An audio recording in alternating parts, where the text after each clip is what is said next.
მოგესალმებით ძვირფასო რადიო მსმენელებო და მაყურებლებო. ეს ბიზნეს ფეისია, საქმიანი პოდკასტი, სადაც საუბრობთ ბიზნესზე, ისე როგორც სინამდვილეშია. მე კი მისი ავტორი სერგო ოსიჯანიშვილი ვარ. დღეს შევარჩიე ძალიან საინტერესო მოკლედ თემა და ზოგადად კონკურენციაზე ვისაუბრებთ და ბიზნესში რაღაც მიღებული წესია, რომ კონკურენცია კარგიაო. მაგრამ რამდენად კარგია, ზუსტად ამაზე ვისაუბრებთ დღეს და დღეს ტრადიციულად ჩვენი პოდკასტის წარმომადგენელი არის კომპანია DPT Consulting-ი, რომელიც ზრუნავს თქვენს მონაცემებზე და მოკლედ ჩემთან ერთად დღეს გაუძღვება დღევანდელ პოდკასტს DPT Consulting-ის თანადამფუძნებელი დავით ყარაშვილი. დავით, მოგესალმები. დავით, ძალიან საინტერესო სტუმარი ყავს. მინდა დავიწყოთ და მოკლედ გითმობ ასპარეს დღეს მოდერაციას გაუწევთ დღევანდელ პოდკასტს შენ. მადლობა სერგო, მოგესალმებით მეგობრებო, გიგა, მივესალმები ჩვენს მსმენელსა და მაყურებელს. ჩვენი დღევანდელი სტუმარი არის გიგა ადამია, იურიდიული ფირმა TB Legal-ის მმართველი პარტნიორი და კავკასიის უნივერსიტეტის აფილირებული ასისტენტ პროფესორი და დღეს ჩვენი სასაუბრო თემაც არის ზოგადად კონკურენციის სამართალი, რაც დამეთანხმებით ალბათ მეტად აქტუალური თემა არის ბიზნესისთვის. და მომხმარებლის განმოსახედიდანაც რო შევხედოთ, ალბათ მომხმარებლებზეც ახდენს გრძელვადიან, ასე ვთქვათ, გავლენას, ხო? და მიდაბი დავიწყოთ პრინციპში, ესეთი სანამ დღევანდელ, ასე ვთქვათ, პოდკასტამდე გადავხედე, მეც მოსამზადებლად კანონმდებლობას და მინდა გითხრათ, რომ საკმაოდ კომპლექსური და რთული მომეჩვენა თავისი ტერმინოლოგიით და დარწმუნებული ვარ, რომ ხო ამ სფეროში ალბათ ბევრი კითხვა არსებობს და ეგეთი შთაბეჭდილებას დამრჩა, რომ თვითონ კანონმდებლობის მიღმა ასევე პრაქტიკულ დონეზე გასალკეული საკითხების განმარტების რაღაც ფართე არეალი არსებობს, სადაც უკვე აი გიგა შენი გამოცდილება და კომპეტენცია არის მნიშვნელოვანი პრაქტიკაში რა როგორ ხდება და დავიწყოთ პირველ რიგში ასეთ კითხვით დავიწყოთ ჩვენი პოდკასტი მაყურებელს რო აუხსნათ მარტივად რა არის კონკურენციის სამართალი და ვისთვის არის ეს მნიშვნელოვანი. მოგესალმებით მეგობრებო, პირველ რიგში დიდი მადლობა მოწვევისათვის, ძალიან საინტერესო გადაცემა გაქვთ და ძალიან მისასალმებელია რომ აქტუალური თემით დაინტერესდით და ძალიან დიდი მადლობა. პირდაპირ გადავიდეთ ჩვენს საუბარზე, დღევანდელ საუბრის თემა არის კონკურენციის სამართალი და კონკურენციის სამართალი, ასე ვთქვათ, საფუძველია ჩვენს ქართულ რეალობაში ქმნის კონკურენციის შესახებ საქართველოს კანონი, რომლის გაცხადებული მიზანიც არის, ასე ვთქვათ, ქვეყნის სასაქონლო და მომსახურების ბაზრებზე თავისუფალი და ეფექტიანი კონკურენციის უზრუნველყოფა, ხო? ხშირად გვერევა ხოლმე და საზოგადოებაშიც მუსირებს აზრი, რომ აი კონკურენციის სამართალი პირველ რიგში მომხმარებელს იცავს, მაგრამ ანუ გერმანული და ევროპული პრაქტიკიდან და თეორიიდან გამომდინარე, შეგვიძლია ვთქვათ, რომ პირველი და უმთავრესი დაცული სიკეთე ზოგადად კონკურენციის სამართლის და კონკურენციის სამართლის კანონმდებლობის არის თავად კონკურენცია, როგორც პროცესი, როგორც დინამიური პროცესი და შემდეგ უკვე ეს კონკურენციის დაცვა განაპირობებს უკვე მომხმარებლისთვის და ზოგადად საზოგადოებისთვის გარკვეულ კეთილდღეობას, სიკეთეებს, ხო, რაში გამოიხატება, რომ კონკურენცია უზრუნველყოფს, ასე ვთქვათ, მომხმარებლებისთვის დაბალ ფასებს, შესაძლო დაბალ ფასებს, ანუ კონკურენცია განაპირობებს, ასე ვთქვათ, შეჯიბრის პროცესია, ხო, კონკურენცია ეკონომიკურ აგენტებს შორის, ეკონომიკური აგენტის, ასე ვთქვათ, კონკურენციის სამართლის ტერმინი არის. ამათ შორის შეჯიბრის პროცესი იწვევს რაც, რომ ყველა ცდილობს საკუთარი საბაზრო პოზიციების, ასე ვთქვათ, ზრდას და ამ საბაზრო პოზიციების ზრდას აღწევენ, ასე ვთქვათ, რაც შეიძლება მეტი მომხმარებლის მიზიდვით, ასე ვთქვათ, ხო, საკუთარ მომსახურებაზე იქნება თუ პროდუქტზე, ხო?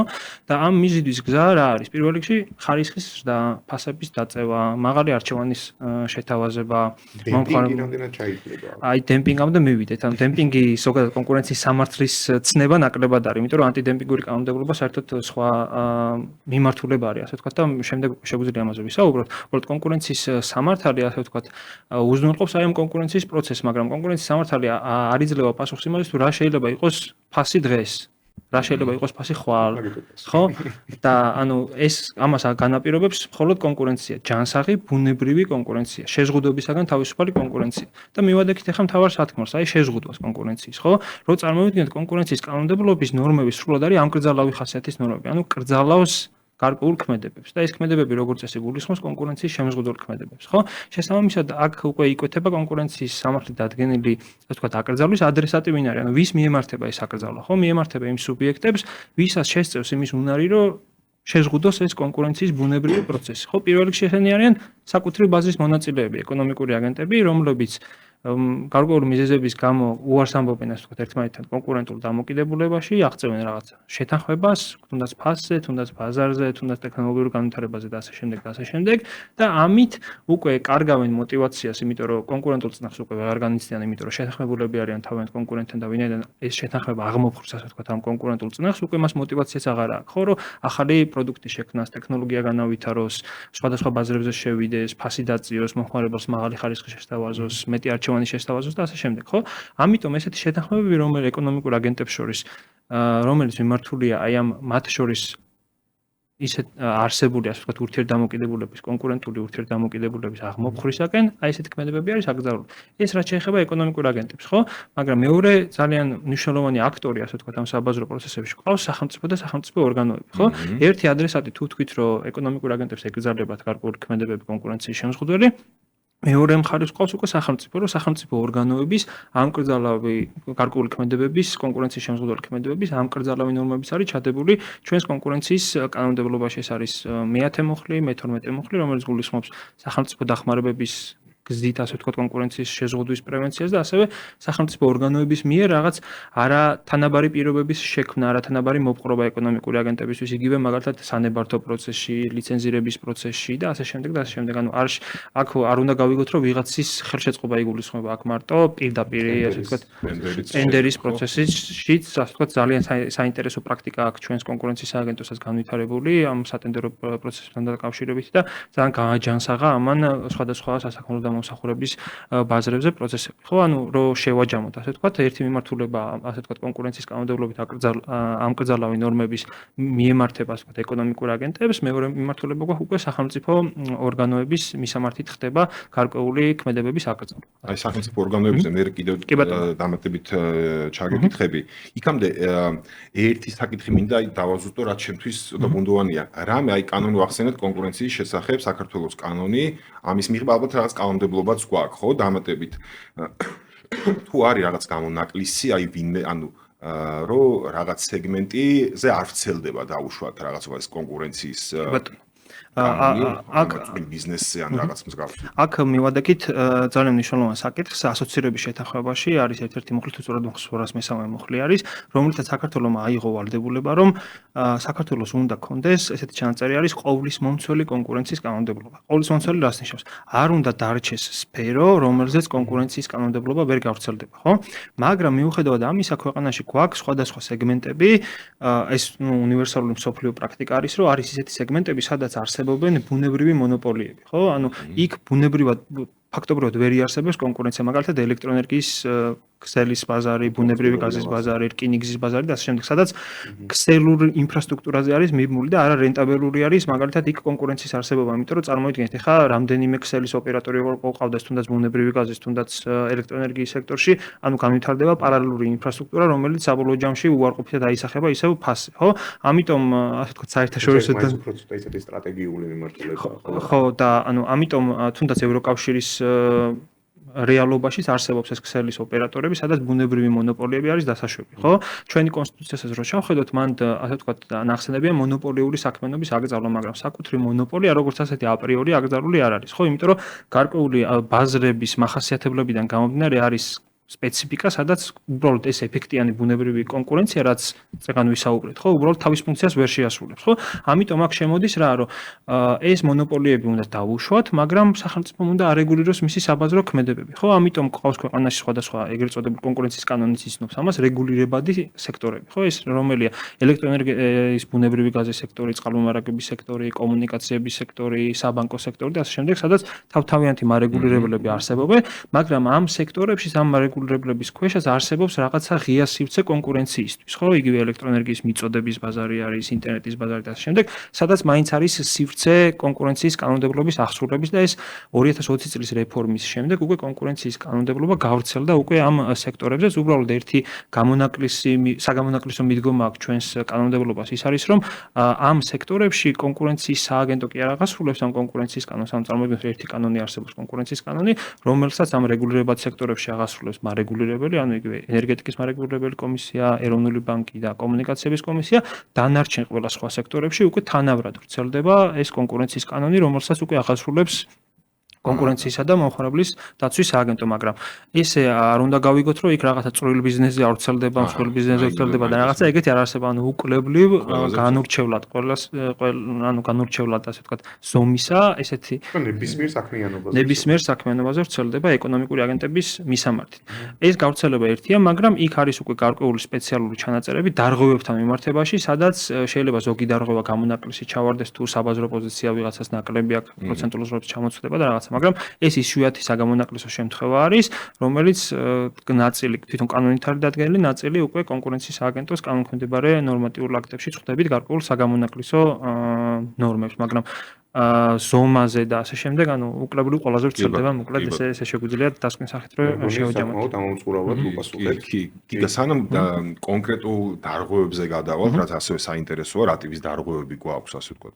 კონკურენციის სამართალში ახსენე ევროკავშირთან ასოცირების შეთანხმება და აი მე მინდა საინტერესო მეც მაინტერესებს მცირე ინფორმაცია რომ მოგვაწოდო ზოგადად კონკურენციის სამართალი როგორ დაიწყო, როგორ განვითარდა და დღეს ასე ვთქვათ სად ვართ, ერთი რაც გამოვიტანე და ასე რომ გარკვეულწილად ასოცირების შეთანხმებით არ იყო ეს ვალდებულება ნაკისრი, რომ ეს ჰარმონიზება ეროვნული კანონმდებლობის გაგვეკეთებინა და კიდევ რაც მოვიკვლიე თუ არ მეშლება 2012 წლის არის მე მგონი კანონი, ხო, კონკურენციის შესახებ, ხო, ანუ აი აქედან ჩავთვალოთ რომ ეს სფერო დარეგულირდა საკანონმდებლო დონეზე?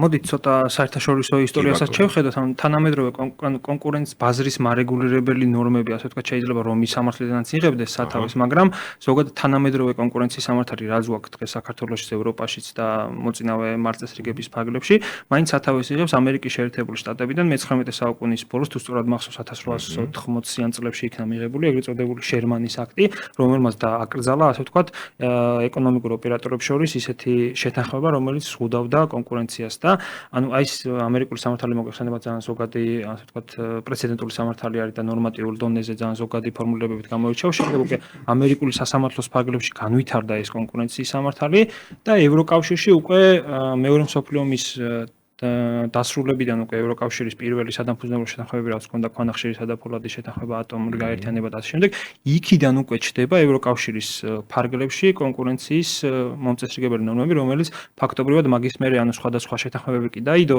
ევროკავშირის სადამფუძნებლო დღეს რაც გვაქვს ფუნქციონირების შესახებ შეთანხმება. ხო, მან და უკვე 101-102 მუხლებში აისახა, ადრე იყო 95-96 სხვა შეთანხმებებში და ასე შემდეგ, მაგრამ ფაქტობრივად ამას რამე მნიშვნელოვანი ცვლილებები არ განუცდია ევროკავშირის ფარგლებში არის ეს 101 მუხლი გვაქვს, ასე ვთქვათ, შეთანხმებების აკრძალვა, 102 მუხლი გვაქვს დომინანტური მდგომარეობის ბოროტად გამოყენება, 107 მუხლი გვაქვს სახელმწიფო დახმარებები და ასევე არსებობს ეგრეთ წოდებული მერჯერის რეგულაცია, რომელიც უკვე ეკონომიკური აგენტების კონცენტრაციებს აწესრიგებს და უკვე მეორად წყაროებში უკვე არაერთი ნორმა გვაქვს. ხო, ეხლა რომ დაუბრუნდეთ საქართველოს ქართული კონკურენციის სამართალი, ასე ვთქვათ, სათავეს იღებს საბჭოთა კავშირის დაშლიდან, ანუ 90-იანი წლებიდანვე უკვე ჩდება ჩვენთან, ასე ვთქვათ, ეს ნორმატიულ დონეზე მოწესრიგება, განსაკუთრებით სახელი არ მახსოვს, მაგრამ ანუ იყო მაგალითად აი სახელმწიფო საწარმოები რო დაიშალა და მაგის ადგილას რო სხვადასხვა საწარმოები ჩამოყალიბდა, მაგათი მაკონტროლებელი ნორმატიული აქტები არსებობდა.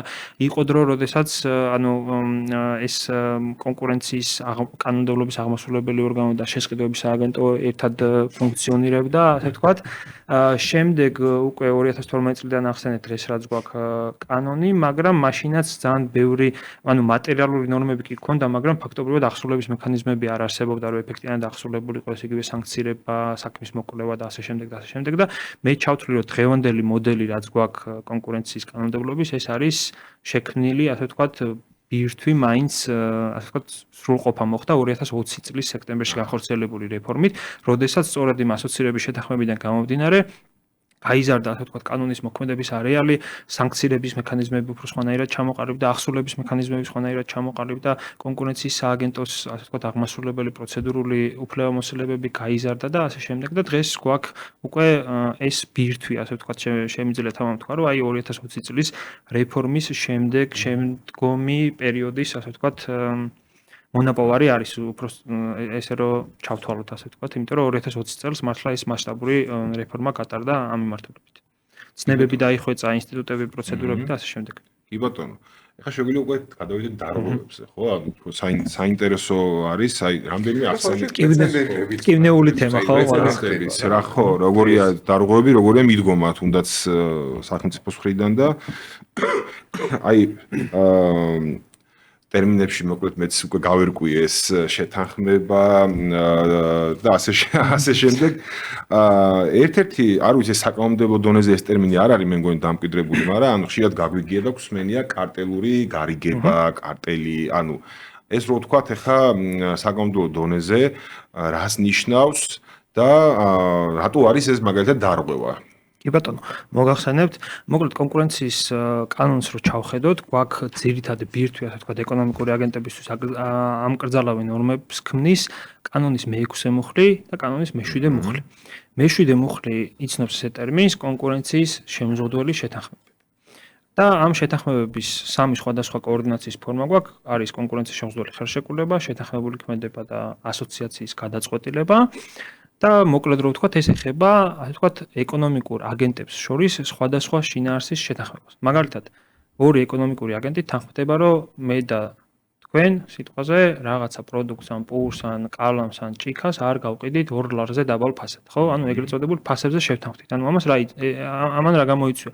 ამ შეთანხმების გარეშე ჩვენ ვცდილობდით ინდივიდუალური პოლიტიკა გვეწარმოებინა კომერციული ბაზარზე და ვუშვებდით ახალ კალმებს, ახალ ჭიქებს და ფასებსაც დაბალავწევდით, ხო? მაგრამ როგორც კი შევთანხმდით, ჩვენ უკვე мотиваცია აღარ აქვს, რომ ფასი დაბალა დავწიოთ, იმიტომ რომ ფასზე შეთანხმებულები ვართ, მოლოდინი მაქვს, რომ ჩემი კონკურენტიც არ დაწევს და არც მე არ დავწევ და ზედმეტი ინვესტიციების გარეშე გავდივართ ფონს, ხო? ანუ ამით რა მოხდა, რომ აღმოიფხვრა ჩვენ შორის კონკურენცია და ფასები დაბლა უკვე აღარ მიდის. ანუ ეფექტიანი კონკურენციის პირობებში რო ჩამოყალიბდებოდა სიტყვაზე ფასი, რომ მე ხვალ სიტყვაზე რაღაც აქციას შემოგთავაზებდით და ერთი კვირის განმავლობაში $2 პროდუქტი რაც არის დღეს ამ შეთანხმების პირობებში იქნებოდა ლარნახევარი, დღეს უკვე ასე აღარ არის, ხო? იმიტომ რომ ჩვენ შორის კონკურენცია აღმოიფხვრა, ხო? ისე თვითონ შეთანხმებიან, მე მგონი ამ ლარნახევარს.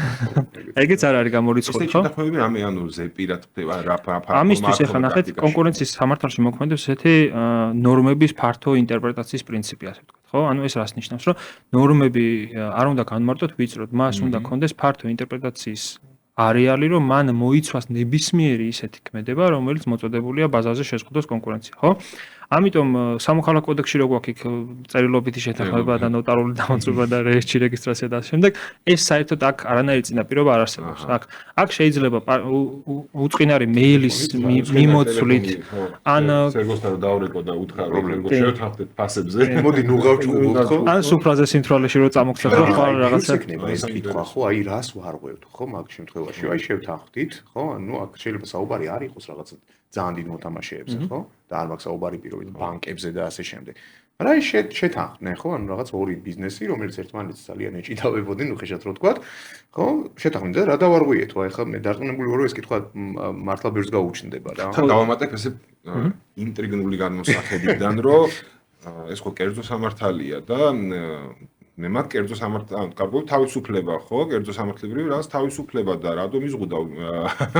ხო, ანუ პირობითად ახლა გაუჩნდება ხო კითხვა, რომ მე მარჟა მაძლევს საშუალებას, რომ პირობითად დავწიო, შეიძლება ეს რაღაცა დემპინგზე არ წავიდე, მაგრამ დავწიო და კონკურენტზე დაბალ ფასად მოვახდინო რეალიზება. კი, სუსტად ეგ არის კონკურენციის სამართლის მიზანიც. ნახეთ, მთავარი არსი ის არის, რომ ნებისმიერმა ეკონომიკურმა აგენტმა საკუთარი ეკონომიკური პოლიტიკა ბაზარზე, ანუ ხვალ რა ფას დააწესებ, რა პროდუქტს მიაწოდებ ბაზარს, ასე შემდეგ, უნდა განსაზღვრო შენ თვითონ დამოუკიდებლად, ხო? შენ თუ ვიღაცასთან შეუთანხმდი და იცი რომ შენი კონკურენტი ხვალ 5 ლარად გაყიდის რაღაც პროდუქტს და შენ აპირებდი 1 ლარად გაგიყიდე, ეხლა უკვე 1 ლარად აღარ გაყიდი, გაყიდი 4 ლარად, ხო? ანუ და 3 ლარად სად მიდის, ისევ მომხმარებელი ზიანდება, ხო? იმიტომ რომ შენ ისეთი კომერციული და სენსიტიური ინფორმაცია მოგაწოდა შენმა კონკურენტმა, რომ შენს კომერციულ გადაწყვეტილებაზე უკვე ხვალდილით იმოქმედა გავლენა და ის ფასი რაც შენ უნდა დაგედო კონკურენციის პირობებში, იმიტომ რომ მოლოდინი ქონდა რომ შენი კონკურენტი 2 ლარს დააწესებდა, ხო? და გითხრა რომ 5 ლარად გავყიდიო, მაშინ უკვე შენ აღარ გაქვს იმის мотиваცია რომ 2 ლარზე დაბალ ფასად გაყიდო და პირიქით ამ 3 ლარად გაყიდე, 4 ლარად გაყიდე, ხო? ან თუნდაც პრეცედენტები ბევრი გვაქვს ესეთი. ასეთი პრეცედენტები ანუ ზოგადად საჯაროა ხა ეს ინფორმაცია. კი, საჯაროდ კონკურენციის სააგენტოს მიერ მიღებული ეს გადაწყვეტილება ყველა ვებგვერდზე არის ხელმისაწვდომი, რა თქმა უნდა, შესაბამისი ინფორმაციის ხო, ნუ არ შევხვდით ძალიან საინტერესო გადაწყვეტილებები. გახმაურებული кейსი იყო აი ამ კანონის მიღების შემდეგ, თუ გახსოვთ, ნავთობ კომპანიების კარტელის ამბავი იყო, მანდ როდესაც შეთანხმებული მოქმედება დაადგინდა, ასე ვთქვათ, როდესაც ნავთობ პროდუქტებზე, სხვადასხვა პროდუქტებზე შეთანხმებულ ფასებს დებდნენ, ასე ვთქვათ და აღმოფხვრილი იყო მანდ კონკურენცია. კიდე ქონდა ეხა ბოლო პერიოდში გახმაურებული ეს кейსი იყო ფარმაცევტულ ბაზარზე, ასე ვთქვათ, სხვადასხვა წამოხმაურდა. ანუ რაც არ მოკვლეულა იდეაში ეს ახლა ძალიან დიდ სექტორებზე გვაქვს. ეს ახლა ძალიან დიდ სექტორებზე. ანუ ძალიან ისეთ სტრატეგიულ და დიდ სექტორებზე. და ეხლა ნახეთ მივადექით რა ახსულების პრობლემატიკას, ხო? ეს არ არის კლასიკური რაღაცა დანაშაული და ამას არ იძიებს, ასე ვთქვათ, ისეთი აღმასრული, ანუ როგორ გითხრათ, ისეთი საგამოძიებო უფლებამოსილებები არ აქვს აღმასრულებელ უწყებას, როგორც აქვს მაგალითად ძალოვან სტრუქტურებს, რომლებიც არ ვიცი, ანუ იმ მტკიცებულებების მომპოვების, ანუ უდიდესი ბერკეტები აქვს, ხო? და რასაც მოკლებული არის ადმინისტრაციული ორგანო, ხო, ამას შესაბამისი ანუ ამას სჭირდება დიდი ადამიანური რესურსი, იმიტომ რომ აქ არ არის მარტო ეს სამართლებრივი თემა, წმინდა ფინანსური ეკონომიკური ანალიზი სჭირდება, ბაზარზე დაკვირვება სჭირდება მუდმივად, შემდეგ ანუ როდესაც ესე უწყინარად ერთი გადალაპარაკებით შეიძლება ამ შეთანხმების მიღწევა, ხო წარმოგიდგენიათ, მტკიცებულებების მოპოვება რამხელა სირთულეებთან არის დაკავშირებული, ხო?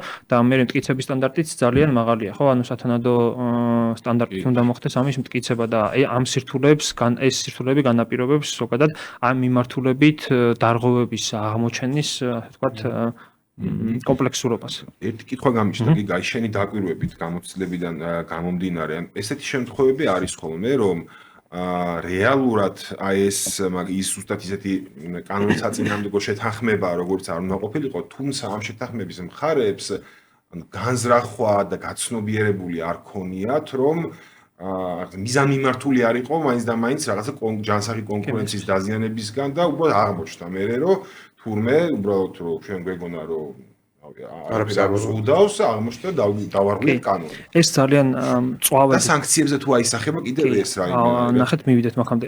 ეხლა ნახეთ კონკურენციის შემზღუდველი შეთანხმება ევროკავშირშიც და ქართულ რეალობაშიც უკვე დამკვიდრებული პრაქტიკა არის, არსებობს ასე ვთქვათ ორი სახის, რო გამომიჯნოთ ერთმანეთისგან. ერთი არის კონკურენციის შეზღუდვის მიზნის მქონე შეთანხმება და მეორე არის კონკურენციის შემზღუდველი ეფექტის მქონე შეთანხმება. ეხლა რა განსხვავება არის ამათ შორის? მართალია აქ ტერმინი მიზანი არის გამოყენებული, მაგრამ ეს არ არის სუბიექტური კატეგორია. ანუ ECJ-ის პრაქტიკაც ამას ამბობს და უკვე გაზიარებული არის ჩვენს სააგენტოს პრაქტიკაშიც, რას ნიშნავს? თვითონ შეთანხმების შინაარსის ობიექტური მიზანი რამდენად არის კონკურენციის შეზღუდვა. და საერთოდ არ აინტერესებს მე რა მოტივით შევედი აქ იმაში რა ქვია სუბიექტური არ არის და ECJ-ის პრაქტიკა ამბობს რაღაცას რომ აი მიზნის მქონე შეთანხმების შემთხვევაში არ არის საჭირო ამ შეთანხმების ფაქტობრივი ეფექტების კვლევა. ანუ ეს ნიშნავს რომ ეს ისეთი შეთანხმება არის რომ ნებისმიერ შემთხვევაში ამას აქვს ნეგატიური ეფექტი ბაზარზე. და რა შეთანხმებები არის ესეთი პრაქტიკიდან გამომდინარე. ეს არის ფასების ფიქსაცია პირველ შემთხვევაში. ფასებზე თუ თანხმდები შენ მისაწოდებელი საქონელი იქნება თუ მომსახურება კონკურენტთან თუ თანხმდები, ეს არის აპრიორი დარღვევა. მიუხედავად იმისა, შენ ბაზარზე მართლა მიყევი ამ ფასებს, თუ სხვა ფასები ესე პრაქტიკულად აღასრულე თუ არ აღასრულე და ასე შემდეგ. და მეორე მნიშვნელოვანი სახე, ასე ვთქვათ, ამ დარღვევის ეს არის ბაზრების განაწილება.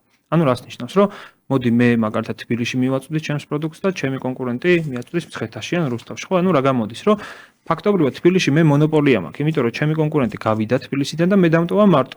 სანაცვლოდ თვითონ დარჩა მარტო მცხეთაში ან სადღაც სხვა გეოგრაფიულ ადგილას. ანუ აქ რა გამოდის, რომ ეს ხო თავის გადაწყვეტილება იყო, რომ გავიდა. ხო და ანუ ეხა მაინც ბიზნესი.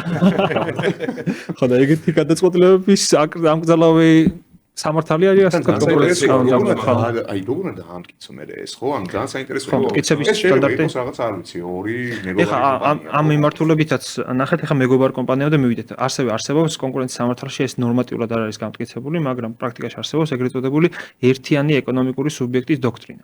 და ეს რას ნიშნავს? ნახეთ, თუ ურთიერთდამოკიდებულების ხარისხი არის მაგარი, მაგალითად, ერთი დედა კომპანია და ორი შვილობილი კომპანია. ეს შვილობილი კომპანიები თუ ოპერირებენ ბაზარზე და ისინი რამეზე თანხმდებიან, კონკურენციის სამართალი ამ ასეთ შეტყედროს შეთანხმებას არ მიიჩნევს ამას კონკურენტებს შორის შეთანხმებად. იმიტომ რომ მათ შორის კონკურენცია ისედაც არ არსებობდა, ხვდებით? ანუ მიიჩნევს მართალია მეწარმეთა შესახებ კანონის მიხედვით შეიძლება ორი სხვადასხვა შეყესე იყოს ფორმალურად, მაგრამ კონკურენციის სამართლისთვის ეს აღიქმება ერთ ეკონომიკურ აგენტად. ამიტომ გვაქვს ტერმინი ეკონომიკური აგენტი კონკურენციის სამართალში, იმიტომ რომ ის არ არქმევს მას ან მეწარმე სუბიექტს, ან კომპანიას, ან ასე შემდეგ, სწორედ ანუ უნივერსალური, უნიკალური ცდება შემოიტანა, ასე ვთქვათ, კანონმდებელმა მიმართულებით, რომ აი სხვა სამართლის სხვა სფეროებისგან გაემიჯნა, ასე ვთქვათ, და ეს სპეციფიკა გამოეჩინა. ეს რამდენად ეხება ეს მომსახურებას და არა პროდუქტს? ყველაფერს ეხება აბსოლუტურად. ანუ აი მაგალითად ეხლა რაც მომივიდა თავში, აი აუთსორს მომსახურებას რომელიმე კომპანიის, ხო? პირობითად არ ვიცი, მარკეტინგული მომსახურება ერთ კომპანიაში შეიძლება ღირდეს პირობითად $3,000 და სხვა კომპანია თავაზობს $500, ხო? ან პირობითად ვამბობ, ხო? ეხლა ეს და შეთანხმების შედეგად ორივე შეთანხმდა, რომ მოდი $2,000 არის ეხლა ვეგემოვნებით, ხო? ანუ ძალიან ბევრია, ხო? ძალიან ბევრია პრეცედენტები, ხო? მაგრამ ანუ აი ამას როგორ ვარ რეგულირებთ? ან რას არღვევენ? ნახეთ, აქ უნდა დავიწყოთ სიტყვა რეგულირება, არაფერს არ ვარეგულირებთ, ანუ კონკურენციის სამართალი არის თავისუფალი ბაზრებისკენ მიმართული და სწორედ ანუ ხშირად მე არ მომწონს ახლა ხშირად გამოიყენება ხოლმე რომ აი კონკურენციის რეგულირება კონკურენციის სამართალი არ არეგულირებს პირიქით კონკურენციის სამართალი აღმოფხურის ხელოვნურ ბარიერებს კონკურენციისათვის რომელიც მოდის როგორც ეკონომიკური აგენტებისგან ასევე სახელმწიფო ორგანოებისგან ხო და სწორედ ეს თვით რეგულირება ხდება ან ნახეთ თავისუფალი კონკურენცია რას ნიშნავს რაც თავისუფალი საბაზრო ეკონომიკა რომ საბაზრო პროცესები განაპირობებენ ფასს ხო და მნიშვნელობა არა აქვს ამ ფასს სახელმწიფო დამირეგულირებს თუ თვითონ ეკონომიკური აგენტები დავაწესებთ, ხო, მაინც რეგულირებამდე მივიდივართ და სწორედ კონკურენციის სამართალი მაგას ამბობს, რომ არც სახელმწიფო უნდა არეგულიროს და არც თვითრეგულირება არ უნდა არსებობდეს ფასებთან დაკავშირებით, უნდა იყოს კონკურენცია და ბაზარს უნდა მიეწოდეს სწორედ ის ჭყალებში საბაზრო ფასი, რაც თავისუფალი კონკურენციის ფარგლებში უნდა ჩამოყალიბდეს. ეს მგონია რაღაც მომენტში ჯანსაღი, ეხლა რაც გითხარით, ხო, ანუ აი ეს кейსი. იმიტომ რომ ანუ შეიძლება დიდ კომპანიას გაცილებით ძვირადღირებული პერსონალი ყავს. პირობითად ვამბობ, ხო? მაშინ დიდ კომპანიას სხვა პასუხისმგებლობები აქვს და ნახეთ ხა რო გადავიდეთ. შესაძლოა, ნუ არა, აუცილებლად. მივიდეთ მე-6 მუხლთან ახლა, ნახეთ. დამკვეთი ეყოლება სხვა კატეგორიის. ხო, შეიძლება, მაგრამ ახლა მე-6 მუხლთან რო გადავიდეთ, ანუ ეს მე-7 მუხლი რაზეც ვისაუბრეთ კონკურენციის შემძლო შეთანხმებაზე, აქ გვაქვს ყოველთვის მინიმუმ 2 ეკონომიკური აგენტი მონაწილეობს, ხო? ანუ ურთიერთ შეთანხმებაზე მიდგება საქმე, ხო? მაგრამ არის კიდე მე-6 მუხლი, რომელიც არის უკვე ეკონომიკური აგენტის ცალმხრივი ქმედება, ხო? რომელიც კონკრეტულ ეკონომიკურ აგენტს უკრძალავს რაღაცა ქმედებას და ვისაუბროთ მაგაზე. ოღონდ აქ იგულისხმება არა ყველა ეკონომიკური აგენტი, არამედ ისეთი ეკონომიკური აგენტი, რომელსაც აქვს შესაბამის ბაზარზე დომინანტური მდგომარეობა, ხო? დომინანტური საბაზრო ძალაუფლება თუ გაქვს, კონკურენციის სამართალი გეუბნება, რომ შენ ბაზარზე მომეტებული პასუხისმგებლობა გაქვს, ხო? შენ არ გაქვს იმის უფლება, რომ ვიღაცას თუ ჭირდება ბაზარზე შესასვლელად შენი პროდუქტი, იმას უარი უთხრა. შენ არ გაქვს უფლება რომ არასამართლიანად დაბალი ფასი დააწესო ან არასამართლიანად მაღალი ფასი დააწესო. ხო, დაბალი ფასი ეგრეთ წოდებული predatory pricing-ი ხშირად ესწრებათ ეს დემპინგურ ფასად, მაგრამ დემპინგი სხვა რაღაც არის. ეს არის უკვე მტაცებლური ფასები და რას ნიშნავს, რომ მე თუ ვარ დომინანტი კომპანია და 50% მაქვს მაგალითად ბაზარზე, საბაზრო ღირებულებაზე დაბალ ფასად გავყიდი რაღაცა 1 წლის განმავლობაში რაღაცა პროდუქტს, ჩემ კონკურენტებს გავაკოტრებ და მე უკვე 100%-იან საბაზრო ძალაუფლებას რო დავიჭერ, უკვე სამაგ ფასად მოგაწვდი და ანუ განდევნას ისახავს მიზნად, ხო? ანუ ამ შემთხვევაში საქმე ხება ეგრეთ წოდებულ ცალმხრივ ქმედებას დომინანტი ეკონომიკური აგენტის მხრიდან, რომელსაც თავისი პასუხისმგებლობები აქვს ამმართულებით. თუ სწორად გავიგე, გიგა, ესე იგი დომინანტური მდგომარეობა რო გაქვს თავის მხრივ ეს არ არის დარღვევა, ეს დარღვევაში უკვე დარღვევას ჩავდივართ, როდესაც ამ დომინანტურ მდგომარეობას უკვე ვიყენებ. კი, ზუსტად ასეა. და გავრცელებული ისა ცნობილი ფრაზა არის თქო კონკურენციის სამართლის უცხოურ სახელმძღვანელოებს თუ შევხედავთ, რომ კონკურენციის სამართალი არ სჯის გამარჯვებულებს. ანუ ეს რას ნიშნავს, რომ მე თუ ბაზარზე კეთილსინდისიერად ოპერირებ და ახალი პროდუქტი შევქმნი დაბალი ფასებით და ასე შემდეგ და ჩემი ამ კეთილსინდისიერი ქცევით, ასე ვთქვათ, მოვიპოვე საბაზრო წილები, ხო? ანუ ჩემ კეთილსინდისიერად სწორედ ეგ არის მიზანი, ხო, კონკურენციასაც ის განაპირობებს, მაგრამ მე თუ ვიცი რომ 50%-ამდე როცა მივალა რაღაც ის რა ქვია, დამსჯიან, მაშინ არც მივალა 50%-ამდე, ხო? და ამიტომ არის რომ ისევ კონსტიტუციას რო დაუბრუნდეთ, ანუ კონსტიტუციაში ჩანაწერი არის რომ მონოპოლიური საქმიანობა არის აკრძალული, ეს განმარტება ცოტა სხვაგან წაგვიყვანს, მაგრამ თვითონ მონოპოლიური მდგომარეობა აკრძალული არ არის. და კონკურენციის კანონშიც რო ჩავხედოთ, წერია დომინანტური მდგომარეობის ბოროტად გამოყენება, ხო? მართალია დომინანტური მდგომარეობის არსებობა ბაზარზე არასასურველი არის კონკურენციისთვის, მაგრამ აკრძალული არ არის. რა თქმა უნდა, მანამ სანამ კონკრეტული საბაზრო ქმედება არ იქნება, ასე ვთქვათ, ბოროტად გამოყენებას არ გაუთავსებთ. გვიწესებს კანონი, რა ვინ არის ეს დომინანტური მდგომარეობის? დიახ, გვიწესებს და აქაც ევროკავშირის მართლმსაჯულების სასამართლოს მიდგომებით ნაკარნახევი ცნება გვაქვს, ასე ვთქვათ, კანონში ჩადებული დომინანტური მდგომარეობის და კანონმდებელი გვეუბნება ისეთ რაღაცას, რომ დომინანტი არისო ეკონომიკური აგენტი, რომელსაც შესწევსო იმისი უნარიო, რომ იმოქმედოსო კონკურენტებისგან, მიმწოდებლებისგან და მომხმარებლებისგან დამოუკიდებლად, ხო? ანუ დამოუკიდებელი მოქმედების შესაძლებლობა რას ნიშნავს, რომ განმარტოთ, რომ ეს არის ისეთი ეკონომიკური აგენტი, რომელსაც არ ეშინია კონკურენტის, არ ეშინია მომხმარებლის, არ ეშინია მიმწოდებლის, ხო? ანუ უფრო მეტად დამოუკიდებელია და აქვე კანონმდებელი გვთავაზობს საბაზრო წილის, ასე ვთქვათ, დონეს 40%-იანი ზღვარი აქვს დადგენილი ქართულ კანონმდებელს და ასეთ რაღაც ჩანაწერი არსებობს, რომ 40%-ზე მაღალი საბაზრო წილი თუ აქვს ეკონომიკურ აგენტს, ივარაუდება, რომ ის არის დომინანტი ეკონომიკური აგენტი. ანუ აპრიორი არ განსაზღვრავს, რომ დომინანტი არის, მაგრამ ეს არის გარკვეული მტკიცების თვითის მონაცვლეობა. ანუ ნახეთ რა გამოდის 40%-ზე მაღალი თუ აქვს ეკონომიკურ აგენტს მაინც აქვს შესაძლებლობა სხვა მტკიცებულებებზე დაყრდნობით ამტკიცოს, რომ მე კი მაქვს 40%-ზე მეტი, მაგრამ მაინც არ ვარ დომინანტი ამ ბაზარზე, ამა და ამ გარემოებებიდან გამომდინარე, იმიტომ რომ მაგალითად მიმწოდებელზე ვარ დამოკიდებული, ნედლეულზე ვარ დამოკიდებული, ერთ მომხმარებელზე ვარ დამოკიდებული, ან სხვა ეკონომიკური აგენტია, ვისაც მომეტებული საბაზრო ძალაუფლება აქვს და ასე შემდეგ. რო შევატრიალოთ, ანუ 40%-ზე დაბალიც რომ იყოს, მაინც არსებობს ალბათობა, რომ ზუსტად ამ სხვა ინდიკატორებზე დაყრდნობით სააგენტომ დაადგინოს, რომ ის მაინც არის დომინანტი. მაგალითად, თუ გვყავს სიტყვაზე ერთი 38%-იანი ეკონომიკური აგენტი და დანარჩენი მისი კონკურენტები 2-3%-იანი ეკონომიკური აგენტები არიან, ხო? ანუ ძალიან დიდი სხვაობა არის საბაზრო წილებს შორის და ესეც მიუთითებს დომინანტობაზე. მაგრამ რო შევაჯამოთ, ანუ ასე ვთქვათ, წმინდა მათემატიკური ფორმულა, რომ აი ასეთ დროს ვიღაცა არის დომინანტი, ანუ და ვიღაცა არ არის, ესე არ ხდება რა. ანუ ყოველ კონკრეტულ შემთხვევაში აღმასრულებელი ორგანო აფასებს, რამდენად არის ეს დეტალური ანალიზი. კი, ძალიან ჯერ ბაზარი უნდა განისაზღვროს, მერე ამ ბაზარზე უნდა განისაზღვროს საბაზრო წილი და მერე უნდა შეფასდეს უკვე ეს დომინანტი არის თუ არა და თუ დომინანტი არის, უკვე მერე გადავდივართ ქმედების შეფასებაზე, თუ დადგინდა. თუ დადგინდა, რომ ამას დომინანტური საბაზრო ძალაუფლება არ აქვს, მაშინ არც ბოროტად გამოყენება არ იქნება, ხო, სახედე და ქმედების შეფასებაც აღარ მოხდება. ეხლა რო გადავიდეთ აი კიდევ ერთი კომპანიებისთვის ალბათ განსაკუთრებით მნიშვნელოვან საკითხზე ეს ტერმინი გამოიყენე კონცენტრაცია, ხო? რაც, როგორც მე მივხვდი, არის, რაღაცა შერწყმა, რაღაც რეორგანიზაცია და რაღაც კომპანიების, ასე ვთქვათ, გაერთიანება თუ გამოყოფა თუ რა. აი, რო აუხსნათ მაინც მაყურებელს, რა არის კონცენტრაცია, ან კანონის უდაგებით რას ნიშნავს კონცენტრაცია და ეს რა პროცედურები არის ამისთვის და რატო შეიძლება ეს იყოს პრობლემა და რისკის შემცველი, თუნდაც ისევ ჯანსაღ კონკურენციაზე ამან რა გავლენა შეიძლება იქონიოს. კი ბატონო, წინა პასუხი რო გავაგზავნოთ, ვახსენეთ ესეთი რაღაცა, რომ დომინანტური მდგომარეობა აკრძალული არ არის, მაგრამ თვალ სასურველი მდგომარეობაც არ არის ბაზრისთვის, ხო? ეს ნიშნავს, რომ ერთი დომინანტი თუ ყავს, იქ კონკურენციის ხარისხი, ასე ვთქვათ, იკლებს, ხო? როგორ შეიძლება დომინანტი გახდეს კომპანია, ხო? ერთი არის, როდესაც ის კეთილსინდისიერად ოპერირებს ბაზარზე და მოიპოვებს მეტ მომხმარებელს და ზრდის თავის საბაზრო ძალაუფლებას, ხო? ეს ჩვეულებრივი დასაშვები პროცესი არის, ასე ვთქვათ, მაგრამ მეორე შემთხვევა არის, რომ როდესაც მაგალითად ხდება ორი ან მეტი ეკონომიკური აგენტის შერწყმა, როდესაც მაგალითად ბაზარზე 10 ეკონომიკური აგენტი ყავდა, 10 კონკურენტი, 5 ერწყმის ერთმანეთს და 5-ის ნაცვლად ჩნდება 1, ხო? ანუ რა გამოდის, რომ 5 ეკონომიკური აგენტის საბაზრო ძალაუფლება თავს იყრის 1 ეკონომიკური აგენტის ხელში და ამით ხელოვნურად იზრდება, ასე ვთქვათ, საბაზრო წილები, ხო?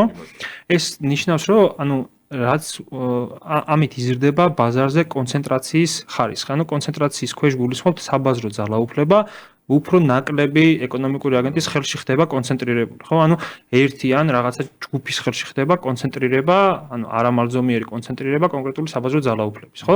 სწორედ აი ამ კონცენტრაციის კონტროლი ხდება, ხო? ანუ საბაზრო ძალაუფლების რაღაც კონკურენციის კი არა, სხვა ხელოვნურად ზრდის კონტროლი, ხო? და კანონი გვეუბნება განასხვავებს ერთმანეთისაგან 3 სხვადასხვა სახის კონცენტრაციას. პირველი არის შერწყმა, როგორც ვახსენეთ, ანუ როდესაც 2 ან მეტი ეკონომიკური აგენტი ერწყმის ერთმანეთს და მათ ადგილას ჩდება ერთი ეკონომიკური აგენტი. მეორე არის ეგრეთ წოდებული შეძენა, ხო? შეძენა რას ნიშნავს, რომ ეკონომიკური აგენტი მოიპოვებს კონტროლს სხვა ეკონომიკურ აგენტს. მაგალითად, ყველაზე კლასიკური მაგალითი არის, რომ ერთი ეკონომიკური აგენტი კი არ ერწყმის მეორეს, არამედ მის წილს ყიდულობს და ისინი ფორმალურად, ასე ვთქვათ, აგრძელებენ ბაზარზე ოპერირებას, მაგრამ ამან უკვე მოიპოვა კონტროლი მეორე ეკონომიკურ აგენტზე და მივედით ისე ვიქამდე, რომ ეს უკვე ფაქტობრივად ერთი ეკონომიკური აგენტი არის, იმიტომ რომ მათი საბაზრო წილები შერწყმულია, ხო? ასევე შეიძლება ფიზიკური პირის მიერ მოხდეს, ასე ვთქვათ, კონტროლის მოპოვებას და კანონი ამბობს ის რაღაცას, რომ ფიზიკური პირის მიერ ასე ეკონომიკურ აგენტზე წილის შეძენა, კონტროლის მოპოვებაც არის კონცენტრაცია იმ შემთხვევაში, თუ ეს ფიზიკური პირი ასევე აკონტროლებს სხვა ეკონომიკურ აგენტს. ანუ რა გამოდის, რომ მე თუ ერთ ეკონომიკურ აგენტში მაქვს სიტყვაზე 100%-იანი წილი და პარალელურად სხვაში შევიძენ 100%-იან წილს, გამოდის, რომ უკვე ჩემს ხელში იყრის ეს საბაზრო ძალაუფლება, ხო? აი ეს შეძენის პროცესი მეორე კონტროლის მოპოვებას უკვე გამოდის კონცენტრაცია, ხო? და მესამე ფორმა არის ერთობლივი საწარმოს დაფუძნება, როდესაც ორი ეკონომიკური აგენტი აფუძნებს ერთობლივ საწარმოს. უკვე ამ ერთობლივი საწარმოს ხელში ხდება მათი საბაზრო ძალაუფლების კონცენტრირება, ხო? აი სამი სხვადასხვა ფორმა არის კონცენტრაციის და კონკურენციის კანონის მიხედვით, სანამ ეს კონცენტრაცია მოხდება, ანუ სანამ შერწყმა მოხდება, სანამ შეძენა მოხდება და კონტროლის მოპოვება მოხდება, სანამ ერთობლივი საწარმოს დაფუძნება მოხდება, აუცილებელია კონკურენციის სააგენტოსგან წინასწარი თანხმობის მოპოვება, ხო? და აქვე კანონი ამბობს, რომ შეტყობინებას, ანუ წინასწარ თანხმობას ექვემდებარება გარკვეულ სრულ ოდენობამდე კონცენტრაციები, ხო? და მე სააგენტოს თავმჯდომარე ბრძანებით არის დადგენილი, რომ კონცენტრაციაში მონაწილეთა ერთობლივი ბრუნვა თუ აღემატება 20 მილიონ ლარს და ამასთანავე თითოეულის არ არის ნაკლები 5 მილიონზე, ხოლო ამ შემთხვევაში არიან ასეთი მსხვილი სუბიექტები, ასე ვთქვათ, არიან ვალდებულები, რომ სააგენტოში წავიდნენ. ანუ ამისი ლოგიკა ის არის, რომ პატარა სუბიექტებზე არ ღირს, ასე ვთქვათ, ადმინისტრაციული რესურსის დახარჯვა და მაინც ნაკლები ზიანის მომტანია ეს კონკურენციისთვის.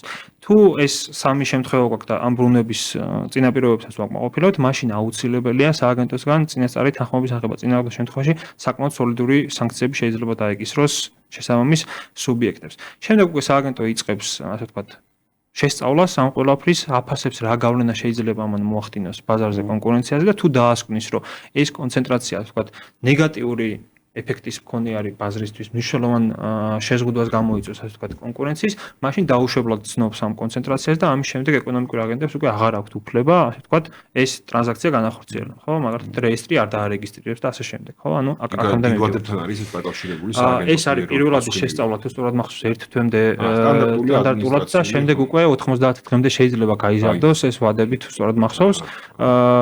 თუ რაღაცა გონირული ეჭვი არსებობს, რომ კიდე დამატებითი შესწავლა არის, ასე ვთქვათ, საჭირო ამ საკითხი იმდენად კომპლექსურია, რომ ალბათ აი ყველაფრის შესწავლა საკმაოდ დრო და რესურსი. ამიტომ მიზანშეწონილია ხოლმე, ანუ ეს შეტყობინების ფორმა დადგენილია და თუ სწრაფად გვინდა, ასე ვთქვათ, ფონს გასვლა, აუცილებელია შეტყობინებასთან ერთად აი მთელი ბაზრის, ასე ვთქვათ, ეკონომიკური პარამეტრები, რაც შეიძლება მეტი მონაცემი მივაწოდოთ, ასე ვთქვათ, კონკურენციის სააგენტოს, რომ უფრო მარტივად მოხდეს ხო, უფრო სრულყოფილად მივაწოდოთ, რომ თვითონ მე კონკურენციის სააგენტოს არ მოუწიოს ამ ინფორმაციების შეკრება და ისევ ჩვენი ძვირფასი დროის დაკარგვა. ძალიან საინტერესო საკითხი არის, მოგოთ აშკარად არ გვეყოფა ჩვენ 1 საათი, რაღაც კითხვები უნდა გამოვტოვო და მოდი ახსოვების თემები, ხა რა მაინტერესებს, ანუ ნუ ყავს, ასე ვთქვათ, კონკურენციის სააგენტო, როგორც საზრდამხედველო ორგანო ამ სფეროში და აი აქ როგორ ხდება მაგალითად და ესეც ვახსენეთ, ანუ საიდუმლო არ არის, რომ არის სანქციებიც, ხო? ზოგადად არ დავმალოთ ხოლმე. როგორ ხდება საქმის, ასე ვთქვათ, წარმოების დაწყება, ხო? ანუ რამე საჩივრის საფუძველზე თვითონ შეუძლია სააგენტოს მოვიდეს ან გამოითხოვოს ინფორმაცია, თავის ინიციატივით დაიწყოს შემოწმება და აი ამაზეც რომ მივაწოდოთ მაყურებელს ინფორმაცია. კი ბატონო. ესე იგი კონკურენციის კანონი ითვალისწინებს ახსრულების ორ ძირითად მექანიზმს, რომ წარმოვიდგინოთ, ეს არის ბაზრის მონიტორინგი და არის საქმის მოკვლევა. საქმის მოკვლევა ინგლისურად investigation, ანუ საგამოძიებო პროცესი არის, უბრალოდ ეს სისხლის სამართალი რადგანაც არ არის, ქართულმა კანონმდებლმა დაარქვა საქმის მოკვლევა. ბაზრის მონიტორინგით რო დავიწყოთ, ეს ბაზრის მონიტორინგი არის პროცესი, როდესაც სააგენტო მუდმივად აკვირდება, ასე ვთქვათ, აღმასრულებელი ორგანო მუდმივად აკვირდება ბაზარზე მიმდინარე პროცესებს და თუ რაღაც არაჯანსაღი გამოიკვეთა, ანუ რაც ასე ვთქვათ, ლოგიკური საბაზრო პროცესებით არ არის განპირობებული, მაშინ ჩდება გონივრული ეჭვი, რომ ხომ არ აქვს ამ ბაზარზე კონკურენციის ხელოვნურად შეზღუდვას, ხო? და თუ დაიდენტიფიცირდა ეს გონივრული ეჭვი თუ დადგინდა, უკვე აღმასრულებელ უწყებას აქვს უფლებამოსილება, რომ საკუთარი ინიციატივით კონკრეტული ეკონომიკური აგენტების მიმართ ვის მიმართაც არსებობს, ასე ვთქვათ, გონივრული ეჭვი, რომ ისინი არ ღვევენ ჩვენს მიერ განხილულ უკვე მოხლევს მე-6-ე, მე-7-ე მოხლევს, ხო? დაიწყონ საქმის მოკვლევა, ხო? ეს საქმის მოკვლევა ასევე ეხება ადმინისტრაციული ორგანოების მიმართაც, რომ მათ იქმედებაც თუ ზღუდავს თუ არა კონკურენციას, მაგრამ უკვე ჯერ ეკონომიკურ აგენტებზე ვისაუბროთ, ხო? ამასთანავე ნებისმიერ დაინტერესებულ პირს აქვს უფლება, რომ განცხადებით მიმართოს სააგენტოს და სააგენტოს თუ ამ განცხადების საფუძველზე გაუჩნდება ასევე გონივრული ეჭვი, რომ ირღვევა კონკურენციის კანონი, მაშინ ისევ დაიწყება მოკვლევა. დაინტერესებულ პირზე უნახდეთ გავლენას? აი ხა მივიდეთ.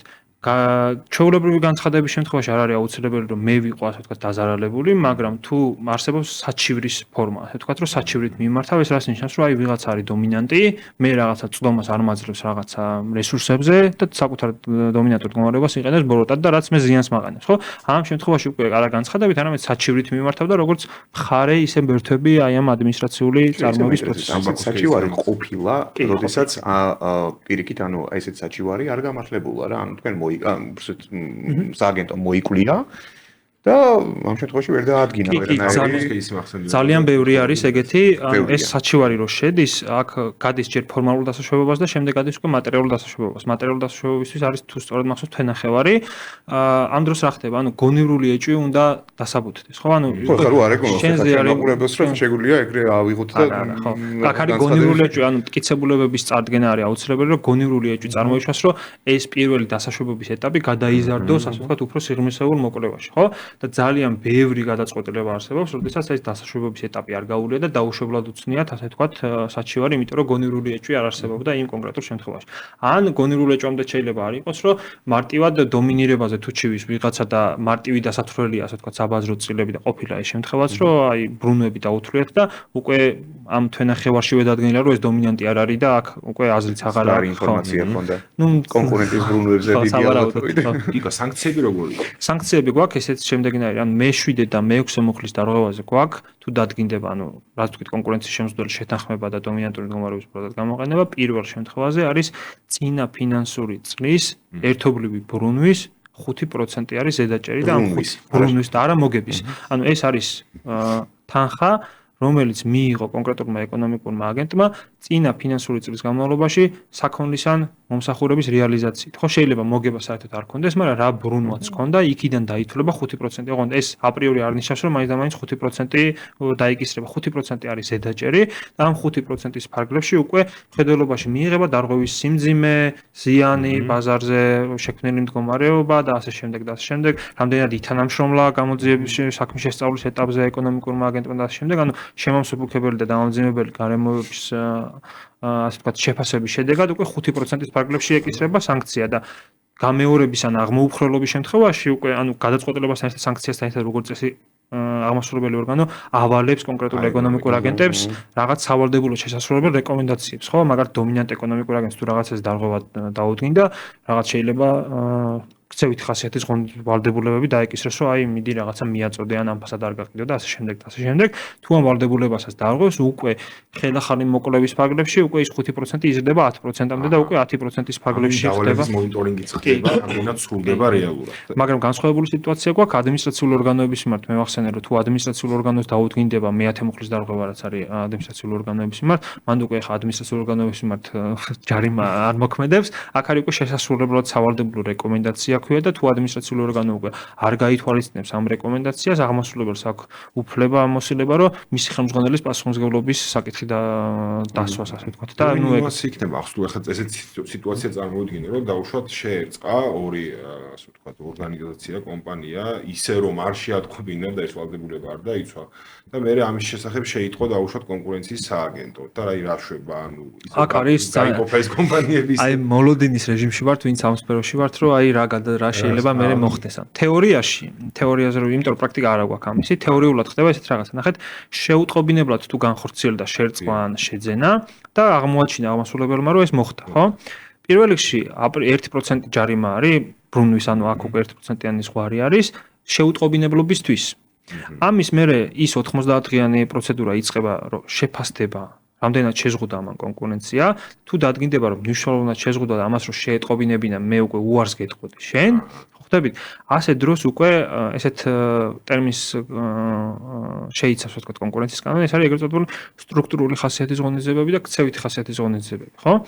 სტრუქტურული ხასიათი რას ნიშნავს, რომ თუ წილით კონტროლი მოიპოვე, თეორიულად შესაძლებელია გაყიდვა დაევალოს და ასე შემდეგ, იმიტომ რომ ევროპაში ყოფილა ესეთი რაღაცა, რომ თუ აქ უკვე როგორ გითხრათ, ანუ რთული შესაძლებელია ვიღაცას დაავალო, ეხლა რომ საკუთრება სხვას გადაეცი და ასე შემდეგ. ხო ხვდებით, აი ამიტომ აი ეს პრაქტიკა როგორი იქნება?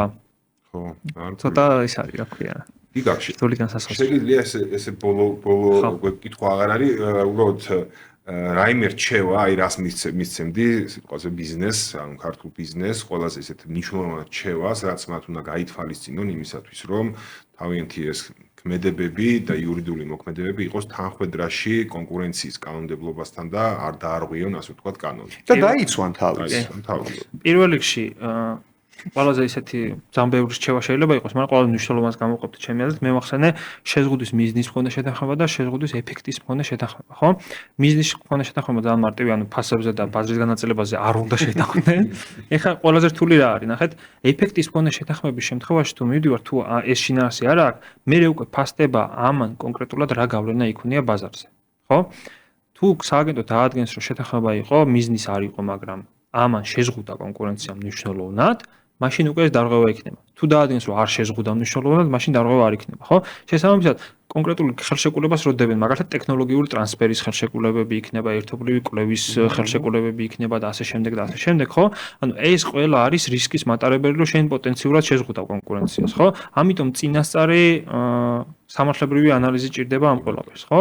და არაერთი გაიდლაინი არსებობს ევროკავშირის ფარგლებში, ანუ დაუბრუნდეთ ასე სააგენტო გადაწყვეტილებებისას ყოველთვის ხელმძღვანელობს ევროკავშირის მიდგომებით, ანუ რაღაც ახალ კონკურენციის სამართალს არ ავითარებს ნამდვილად, ანუ ეს ძალიან მისასალმებელი არის ეს მიმართულება, რომც ნახოთ გადაწყვეტილებების სრულად ემყარება ECJ-ის ევროკომისიის გადაწყვეტილებებს და მათ პრაქტიკას, ხო? შესაბამისად, ეს ევროპული გამოცდილება, რაც ნახევარ საუკუნოვანი დადგენილი არის მნიშვნელოვანი წყარო იმისთვის, რომ როდესაც წინასწარ შედიხარ გარიგებაში, იმ პრაქტიკით ხელმძღვანელო და მაგას მოარგო, ასე ვთქვათ, ეს გარიგების შინაარსი, რომ არ აღმოჩნდეს, რომ აი ესეთი გარიგება დამედია, რომელიც ყოფილა კანონსაწინააღმდეგო და უკვე ძალიან სოლიდურ სანქციებამდე გავიდა. ამიტომ აი ესეთ ბიზნეს ტრანზაქციებში ხელშეკრულების დადებისას, სადაც პოტენციური თანამშრომლობის, ასე ვთქვათ, შინაარსის ან ელფერის მატარებელია ეს თანამშრომლობა, ყოველთვის მიზანშეწონილი არის, რომ ამ მიმართულებით მოხდეს შეფასება, ასე ვთქვათ, ამ გარიგების. ჩემ დაკვირვებითაც ერთ მეც ვიტყვი, რომ კომპანიებმა ალბათ ესე უნდა შეხედონ, რომ ჩვენ ახლა სანქციები ვახსენეთ და ჯარიმები ვახსენეთ, თუმცა აქ ზიანი ჩვენ არ უნდა შემოვსაზღვროთ, რომ მაინც და მაინც უფრო დავჯარიმდები და თუნდაც საფრთხეებში დავალებაც მომცემს და ამით დასრულდა, ხო? ალბათ მთავარი ნებისმიერი სერიოზული კომპანიისთვის, რომელიც საკუთარ რეპუტაციაზე ზრუნავს, ჩემი აზრით, რეპუტაციული ზიანის დაანებია. პლუს არის კერძო სამართლებრივი ზიანი, ანუ მარცხინააღმდეგობა დადგენილია და ამ მარცხინააღმდეგობით ვინმეს თუ ზიანი მიადგა, დელიქტური პასუხისმგებლობაც დგება, ამის პრაქტიკაც უკვე არსებობს და ესეც უკვე კონკურენციის სამართლის კერძო ახსულებად მოიხსენიება, როდესაც კანონის დარღვევის საფუძველზე ვიღაცას თუ ზიანი მიადგება, იმის უკვე ზიანის ანაზღაურების მოთხოვნის უფლება ჩდება, ასე ვთქვათ. და ეხლა ხო წარმოგიდგენიათ, ბაზარზე მოქმედი ეკონომიკური აგენტები ესეთ გარიგებაში რო შედიან, რამდენი დაზარალებული არსებობს, ვინც სიტყვაზე ეს ფასნამატი გადაიხადა, ხო? მაგრამ ეს უკვე ძალიან დიდი სფერო არის და შეგვიძლია სხვა დროს ვისაუბროთ. თუ დავჯარიმდით, ეს ინფორმაციაც საჯარო არის, ეს ანუ გადაცემამდე გადავხედეთ თუნდაც მაგალითად კონკურენციის სააგენტოს ვებსაიტს, სადაც იდო კომპანიების кейსები, თავის დასახელებებით და რაღაცა და რა თქმა უნდა, ხო, ეს სულ არ რჩება, ასე ვთქვათ, თუ დავარღვევთ კანონს. დავით, ამოუწურავი თემაა, ხო, აქ მართლა ერთი პოდკასტით ვერ შემოვიფარგლებით, მე ვფიქრობ, რომ ჩვენ კიდევ გვექნება ამ მიმართულებით, იმიტომ რომ თემა თვითონ, ხო, ანუ სათითაო დარღვევების განხილვა არის უკვე კი, იმიტომ ნახეთ, ეს ხო რაღაც ზოგადად ისმის, აი რატო გავამახვილეთ ჩვენც, ხო, ეხლა რაღაც ფასებზე ყურადღება და ასე შემდეგ, ანუ აქ გაცილებით ბევრ პარამეტრზეა ხო საუბარი, ეხლა აი დღეს გავიგეთ, ხო, ძალიან ბევრი რაღაცა, ძალიან ბევრი ინფორმაცია გაიგო ჩვენმა მსმენელმაც და მაყურებელმაც. მოკლედ, ამ თემას მე არ ვფიქრობ, რომ ერთ გადაცემაში ამოვწურავ და ერთ პოდკასტში, ამიტომ ჩვენ კიდევ შევხვდებით აუცილებლად ერთმანეთს. დავით, ტრადიციულად ძალიან დიდი მადლობა შენ პირადად და DPT Consulting-ს ესეთი აქტუალური თემების არჩევისთვის. გიგა, ძალიან დიდი მადლობა ექსპერტიზისთვის, იმ ასე ვთქვათ, საინტერესო ინფორმაციის გაჟღერებისთვის და მე დიდი იმედი მაქვს, რომ ჩვენი პოდკასტის სტუმარი კიდევ იქნები აუცილებლად. მე ჩვენს მაყურებელს შევახსენებ, რომ ჩვენი დღევანდელი პოდკასტის წარმდგენი არის იურიდიული კომპანია DPT Consulting, რომელიც თქვენ მონაცემებზე ზრუნავს, სხვათა შორის თქვენი კომპანიის მომხმარებლების მონაცემებზე. და მე გახლავართ სერგო ავსეჯანიშვილი. ჩვენ უკვე შევხვდებით მომდევნო სამშაბათს ბიზნეს პეიჟში, ახლა კი დაგემშვიდობები და სასიამოვნო უქმეებს გისურვებთ. აყოლდეს.